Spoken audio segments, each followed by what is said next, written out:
So, let me tell you a story about how I met and got to know Tim Burton. Back in the 80s, I worked at this place in Boston called the Channel Club.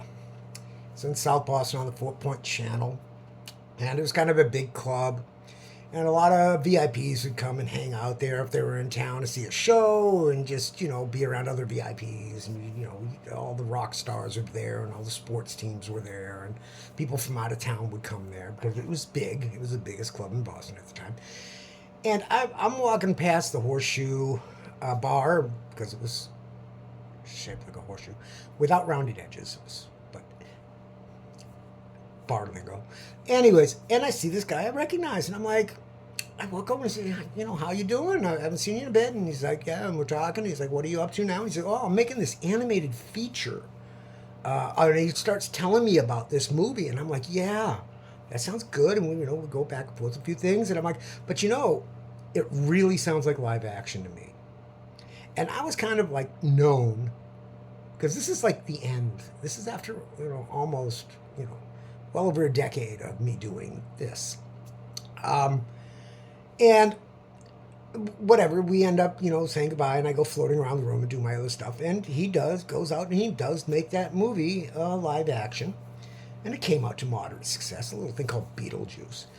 And then a year or two later, a couple of years later, having talking with these producers, and they're looking for a project, and somehow we land on Batman, and I'm like, well, Danny DeVito has always screamed Penguin to me. So through a few conversations with them and with a couple of the people, financing is met. They come back and say, we got the financing. Who should direct? I said, well, Tim did a good job. He listened to me. He did Beetlejuice right. Just have him come talk to me first. So next thing I know, there's Tim over at the L Bar, which is across the corral from the Horseshoe Bar. And he's wearing this T-shirt, and it has like these rows of skulls on it. It's like a black T-shirt with all these little skulls on the front and cut off sleeves. And he's got the big frizzy hair, almost as big as mine was back then, or can be on occasion now. I let it all down. But anyways, and I'm like, hey, what are you doing? How's it going? What's up? And he's like, well, I'm making Batman. I've got $50 million budget. And I'm like, okay, we're going to hold DeVito for the second one. And he's like, what second one? And I'm like, don't worry about it. We're going to go with Nicholson as the Joker. And no Robin. We're going to give him a love interest. I want Kim Basinger. He said, I can't get Kim Basinger. No, we can't get Kim Basinger. No. I said, yes, you can. And this is how you're going to do it. You're going to have your people contact her. You're going to tell her the studio wants her, but you want to go open casting. She has 48 hours to audition. And she did show up. She did audition. And they did, as he said in an interview once, hit it off rather well that day. Never heard from Kim about that one. But anyways, then that was like the end of my everything.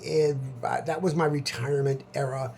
September of '88, I was done. I had a breakdown and just sort of started disappearing and being harder to find and didn't want to help anyone. I mean, yeah, there was one little thing. I can't discuss that. That was international stuff. Anyways, a year later, now I'm in Hollywood. Things didn't work out with the reason I went there. We're not going to discuss that at all. And a few months out in there, and I was like a Sunset, hanging out on Sunset Boulevard, and just Hollywood always seemed like a little much. But one day, something just said, go walk down Hollywood Boulevard right now. So I go up Orange, and I start walking down, and there's Tim walking down the street, and I know he has my cigarette brand. So I ask him for a cigarette, and we start catching up, and we're walking towards Highland. And we get to the El Capitan, and I just point up at the marquee, and I said, I can see it now. Tim Burton's The Nightmare Before Christmas. And he's like, what's that? I said, I don't know. I'm not Tim Burton. And over the next 3 years, he figured it out, and that was the thing. And then occasionally after that, I started, a few years later, I was hanging out up on Highland and Franklin. I had totally different energy and atmosphere and people. And the Chevron station on the corner of Highland and Franklin was a primary location where I would stop and mingle.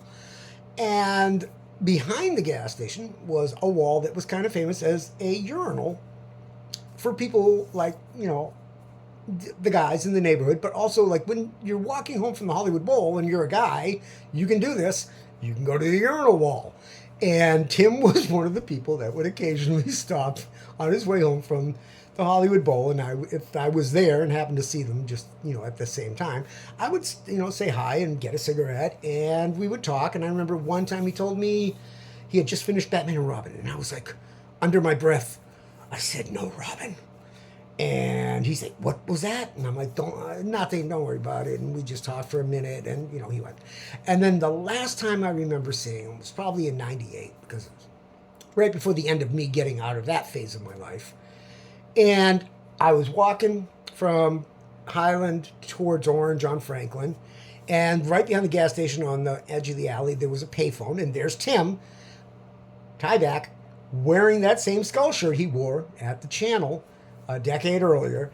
And he was on the phone, so I wasn't going to really bother him, but I did say as I walked past him, Tim Burton used to have a shirt like that.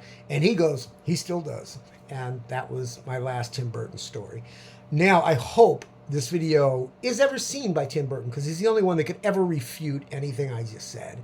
And not many people talk about the fact that Danny DeVito was initially supposed to be in the first, not the second. So that's 4 Tim Burton projects I was somehow involved with. Even though I really wasn't trying to be a creative consultant in the 90s. And there's another story about someone that 7 movies in the 90s. But we'll get to that later. This was the first of this series of My Unbelievable Life. And I hope you'll watch more.